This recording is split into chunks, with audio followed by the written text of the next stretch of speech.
Every story has a conflict. The conflict is what the main character is trying to overcome. It's a struggle or a problem.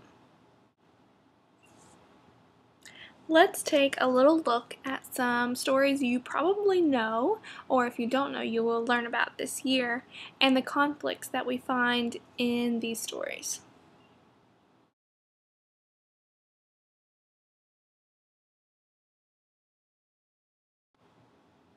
In the story A Bad Case of Stripes, there is a very serious problem. This is the conflict.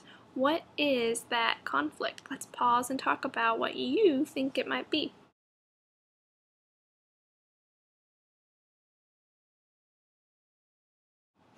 In one of my very favorite stories, Sylvester and the Magic Pebble, there is a conflict. Sylvester has a problem and he spends almost the entire story trying to figure out how to fix this problem. Let's pause and talk about what this conflict is.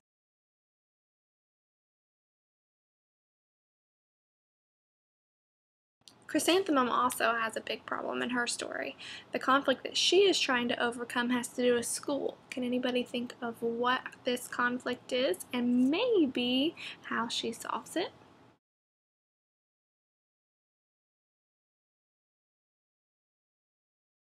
Leo the Late Bloomer has a pretty obvious conflict. It's obvious because it's in the title. Can you think of what the conflict is?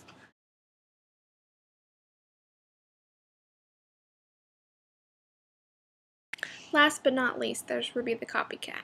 In this book, Ruby has a big problem that she's trying to overcome. Can you think of what the conflict is?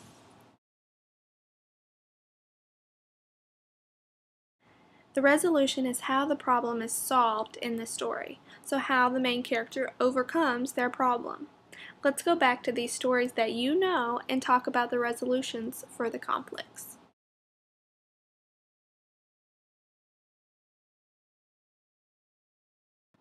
In A Bad Case of Stripes, the conflict is that Camilla Cream loves lima beans, but she's too embarrassed to eat them. So she starts breaking out in stripes and polka dots and all kinds of things. So what is the resolution to this problem? How is it solved?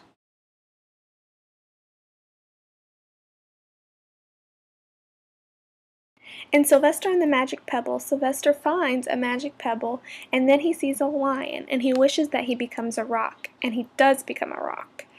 The problem is, he can't turn back into a donkey without touching the pebble. So his parents spend the whole story looking for him, and he spends the whole story lonely. What is the resolution to that conflict?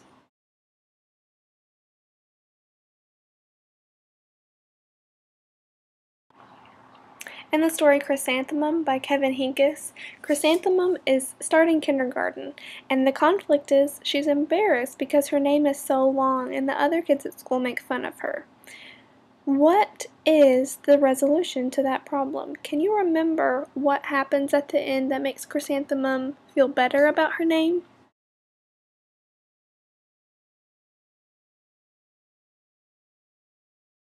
So Leo the Late Bloomer was kind of the obvious conflict. He was a late bloomer. He wasn't doing all the things that his friends were doing at the same time. He wasn't riding yet, he wasn't running fast, he wasn't doing all those things.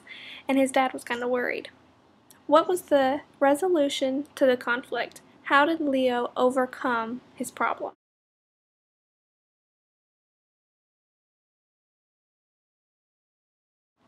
Last but not least, there was Ruby the Copycat. And Ruby was a copycat. Her problem was that she wanted to do everything just like somebody else. So, can you think of how Ruby overcame her problem? It was a pretty cool resolution. Everybody wanted to be just like her. What did she do? So now you can explain the conflict and resolutions to some of your favorite stories.